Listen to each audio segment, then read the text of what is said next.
The room was silent, except for the faint hum of the refrigerator in the corner. I sat at the kitchen table, staring blankly at my cup of coffee, the bitter taste clinging to my tongue. "Get out of here," John's voice echoed in my head.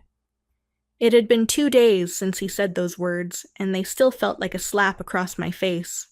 He said them so casually, as if he hadn't just chattered our life together with those 4 words. I hadn't responded when he said it. I couldn't. I was too stunned. We'd been married for over 25 years. How had we ended up here, with him telling me to leave like I was nothing? My name is Wendy Smith. I'm 52 years old, and up until now I thought I had a pretty normal life. I've worked full-time at a food manufacturing company for almost 30 years. I've been married to John since I was 25, and we have one son, Matt. Matt grew up and got married a couple of years ago. He and his wife, Sarah, live in the city, and they seem happy. It's just me, John, and my mother-in-law, Diane, at home now. Diane's legs have been getting weaker, and I spend a lot of my time helping her around the house. She's 83 now, and taking care of her has been hard, but I've done it without complaints. John, on the other hand, hasn't lifted a finger to help. "She's your mother," I would say to him, hoping he'd feel some sense of duty, but he'd just shrug and walk away. The house felt too quiet without John in it now. After he told me to leave, he'd gone out for the day, and he hadn't been back much since. A strange feeling of emptiness settled over me.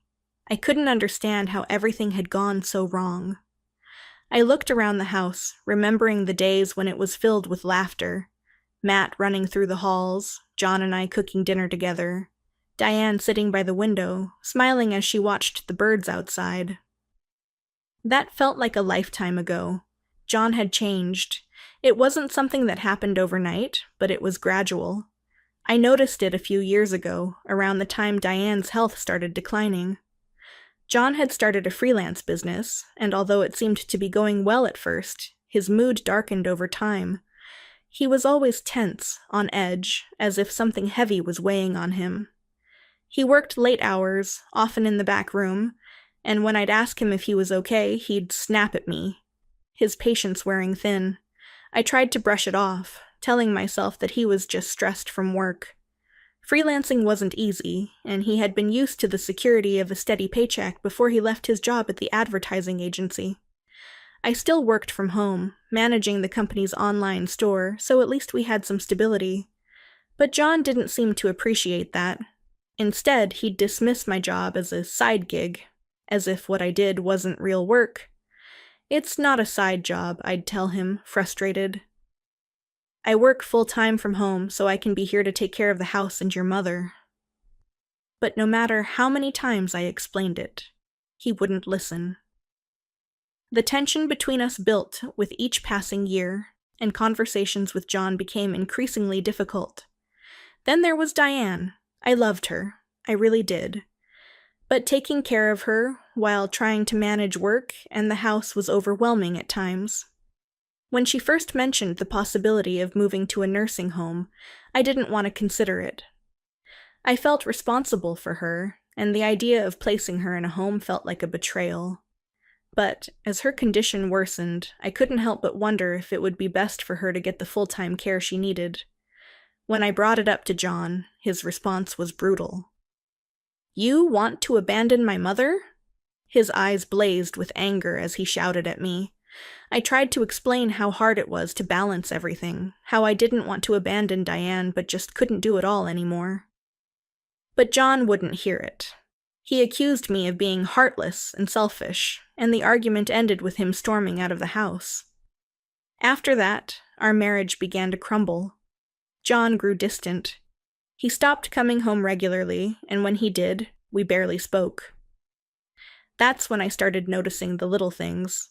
The new suits, the way he was suddenly more careful about his appearance. It didn't add up. Why would a freelance graphic designer, working from home, need a closet full of new suits? I couldn't shake the feeling that something wasn't right. At first, I pushed it aside, convincing myself that I was being paranoid, but then the nagging thoughts turned into suspicions I couldn't ignore. Was he seeing someone else? I tried to confront him about it one night, but he laughed it off, saying I was imagining things. "Don't be ridiculous, Wendy," he said, flashing a smile that didn't reach his eyes. Time passed, and I stopped asking questions. What was the point? We were living in the same house, but it felt like we were miles apart. It wasn't until Diane had a fall that things came to a head. She'd gotten up in the middle of the night to use the bathroom and slipped, injuring her leg. Luckily, the injury wasn't serious, but the scare was enough to convince her that she needed to move into a nursing home after all. "I can't stay here anymore, Wendy," she said softly from her hospital bed. "It's time for me to go." Her words were heavy, but I knew she was right. It was the best decision for her. So, with a heavy heart, I helped her move into a nearby facility, visiting her every weekend. John was indifferent, barely mentioning it, but at least the constant pressure of caregiving was lifted from my shoulders. But that didn't change the rift between John and me. In fact, it only grew. He started spending more and more time away from the house, leaving me alone with my thoughts. I often found myself replaying our arguments in my head, wondering how we had reached this point. The days passed, empty and quiet. Then one Sunday afternoon, I came home to find Matt and Sarah waiting for me in the living room.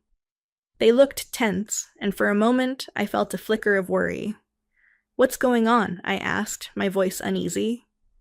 Before Matt could respond, John walked into the room. His face was stern, and there was something in his eyes that made my stomach drop. "We need to talk," he said, his voice cold.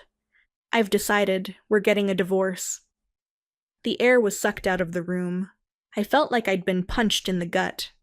"What?" I managed to whisper, unable to process his words.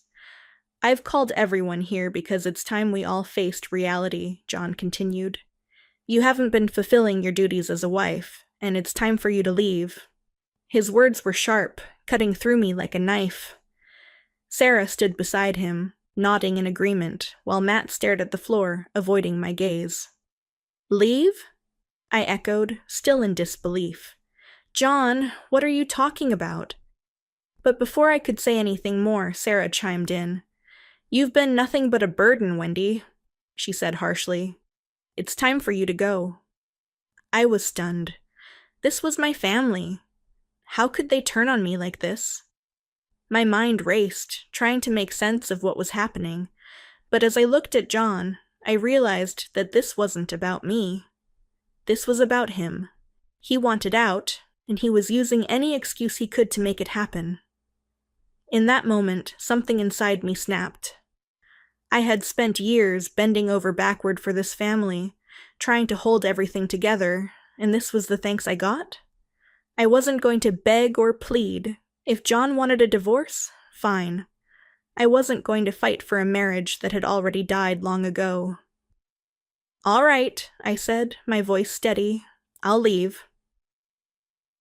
I turned and walked out of the room, leaving them standing in stunned silence behind me. That night, I packed my things, just the essentials, and left.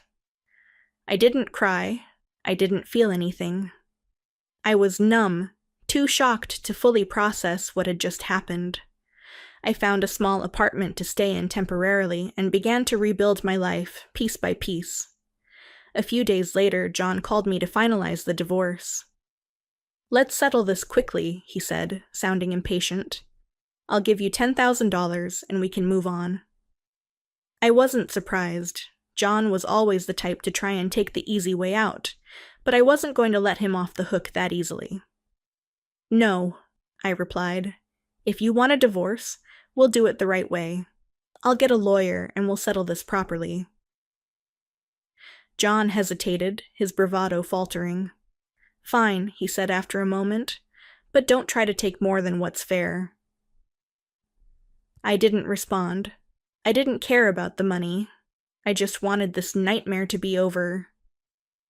Weeks passed, and the legal process began. I tried not to think about John or the life we'd built together.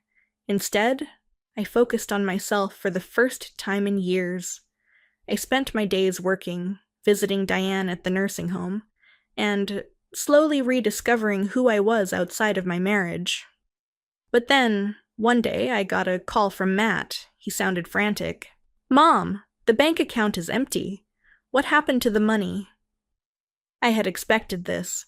After all, I wasn't going to keep supporting them after they kicked me out. "You're on your own now," I told him calmly. "I'm not responsible for you anymore." Matt was silent for a moment, and then he dropped a bombshell. "I lost my job," he admitted quietly. "I don't know what to do." I sighed, feeling a mix of frustration and pity. "That's not my problem, Matt. You need to figure this out on your own." The call ended, and I blocked his number. I had done enough for them.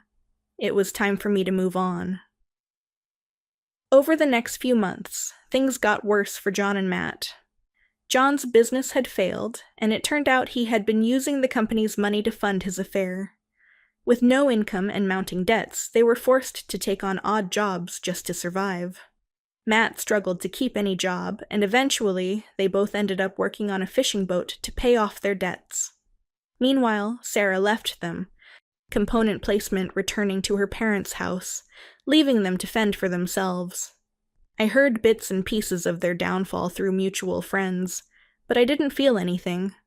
Not sadness, not anger, just relief that I was finally free. As for me, I found peace in my new life. I continued visiting Diane at the nursing home, and she often asked me if I would ever consider remarrying.